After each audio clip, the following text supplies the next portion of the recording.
السلام علیکم ورحمۃ اللہ وبرکاتہ۔ بسم اللہ الرحمن الرحیم۔ تمام احباب کو، بہنوں اور بھائیوں کو جو عید گزر چکی ہے اس کی مبارک اللہ رب العالمین جو رمضان گزر چکا ہے اس کے تمام اعمال کو قبول فرمائے، اس کی تمام عبادات کو قبول فرمائے اور ہماری توبہ استغفار کو قبول فرمائے۔ عید کی چھٹیوں کے بعد آج آپ کی خدمت میں حاضری ہو رہی ہے اسلام عرض کرنے کی غرض سے۔ آج عید کی چھٹیوں کے بعد حاضری ہو رہی ہے انشاءاللہ۔ اب وقتاً فوقتاً آپ کے ساتھ پھر کوئی نہ کوئی نشست اور مجلس ہوتی رہے گی۔ آج بڑی مختصر سی بات آپ سے عرض کرنی ہے کہ الحمدللہ رمضان گزر گیا ہے، عبادات کے حوالے سے اچھا گزرا ہے، اگرچہ اس طرح کولیکٹیو ایکٹیویٹی نہیں ہو سکی۔ مساجد کو ہم نے مس کیا، اجتماعیت کو ہم نے بہت مس کیا، لیکن الحمدللہ عبادات کے حوالے سے رمضان بہت اچھا گزرا ہے۔ اب رمضان گزر گیا ہے، اب کیا اس کے بعد چھٹی ہے یا اس کے بعد اب کیا کرنا ہے؟ یہ ایک سوال ہے۔ اس کا جواب آپ سے عرض کرنا ہے کہ رمضان ایک ورکشاپ تھی، رمضان ایک کورس تھا۔ دنیا میں کوئی ایسی ورکشاپ نہیں ہوتی جس کا کوئی مقصد نہ ہو، دنیا میں کوئی ایسا کورس نہیں ہوتا جس کا کوئی پرپز نہ ہو۔ تو رمضان ایک ٹریننگ ورکشاپ تھی۔ اب اس کے بعد اس کی امپلیمنٹیشن کا ٹائم ہے۔ جو کچھ ہم نے رمضان میں سیکھا ہے اب اس کو زندگی میں اپلائی کرنا ہے۔ وہ جو چھوٹا روزہ تھا نا 29 یا 30 دن کا، تو لمیٹیشن کے حساب سے چھوٹا کہہ رہا ہوں، وہ چھوٹا روزہ اب ختم ہو گیا ہے۔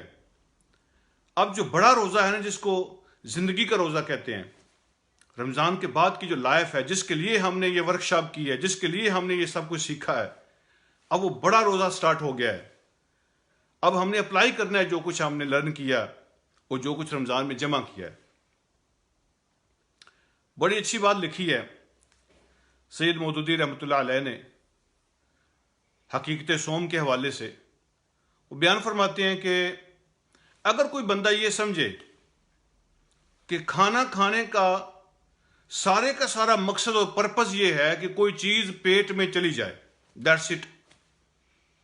کوئی چیز اگر پیٹ میں چلی گئی تو کھانا کھانے کا مقصد پورا ہو گیا، اور جب وہ چیز پیٹ میں پہنچ جائے پھر کوئی اپنے منہ میں انگوٹھا ڈالے اور وامٹنگ کر دے اور وہ سمجھے کہ چیز کو پیٹ میں پہنچانا مقصد تھا، وہ پہنچ گئی ہے، اب اس کو نکال کے پھینک دیتا ہوں، کوئی فرق نہیں پڑتا، کہتے ہیں وہ پاگل ہوگا، وہ احمق ہوگا، دیوانہ ہوگا۔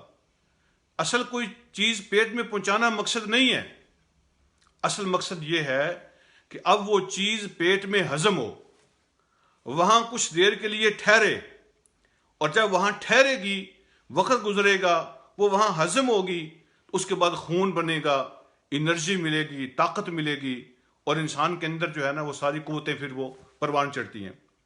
سملرلی جو روزے کا پرپز ہے وہ صرف اتنا نہیں ہے کہ ہم نے 1 مہینہ کھانا پینا چھوڑنا تھا، عبادات کرنی تھی، وہ تلاوتیں کرنی تھیں، وہ ہم نے بہت کچھ کر لیا، اب جیسے عید آ گئی ہے جو کچھ کھایا تھا پورے رمضان میں اب الٹی کر دیں، وامٹنگ کر دیں، مقصد پورا ہو گیا ہے۔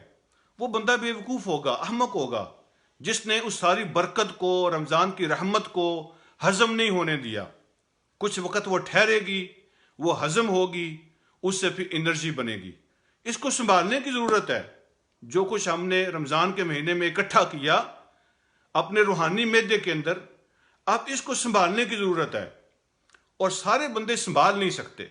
رمضان کا 1 مہینہ گزارنا کوئی بڑی بات نہیں ہے، لیکن اس کو سنبھالنا بہت مشکل ہے۔ تو جس نے سنبھال لیا وہ کامیاب ہو گیا، اور جس نے نہ سنبھالا وہ ناکام ہوا۔ تو میری آپ سے گزارش یہ ہے کہ دیکھیں نا، سب سے بڑا سبق ہم نے رمضان میں سیکھا کہ مرضی میرے مالک کی چلے گی، میں خود مختار نہیں ہوں، مرضی میری نہیں ہے، وہ میرے مالک کی مرضی ہے۔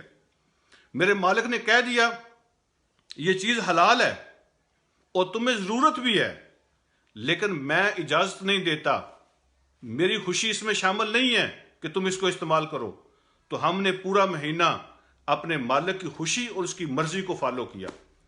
اگرچہ حلال چیز ہے اور مجھے ضرورت بھی ہے، بھوک اور پیاس بھی ہے، لیکن میں استعمال نہیں کرتا، میرا مالک اجازت نہیں دیتا۔ تو یہ ہم نے سب سے بڑا سبق سیکھا رمضان کے اندر۔ تو رمضان کے مہینے کے بعد بھی اس پہ عمل کریں۔ جس چیز میں مالک کی مرضی شامل نہیں ہے اس کو چھوڑ دیں۔ جس چیز میں وہ خوش نہیں ہے اس سے ہاتھ اٹھا لیں۔ اسی کا نام غلامی ہے، اسی کا نام بندگی ہے۔ یہ جذبہ کسی کے اندر نہیں ہے تو غلام اور بندہ نہیں ہے۔ یہ سب سے بڑا سبق تھا جو ہم نے سیکھا کہ مالک اجازت دیتا ہے، وہ خوش ہوتا ہے، اس کی مرضی شامل ہوتی ہے تو ہم وہ کام کرتے ہیں۔ جب وہ خوش نہیں ہوتا، وہ اجازت نہیں دیتا، اس کی مرضی شامل نہیں ہوتی، تو میں اپنی مرضی نہیں کرتا، میں کسی کا پابند ہوں، میں کسی کا غلام ہوں۔ آقا کا اشارہ ہوگا تو کام ہو جائے گا، نہیں ہوگا تو نہیں ہوگا۔ تو یہ سب سے بڑا سبق ہم نے سیکھا۔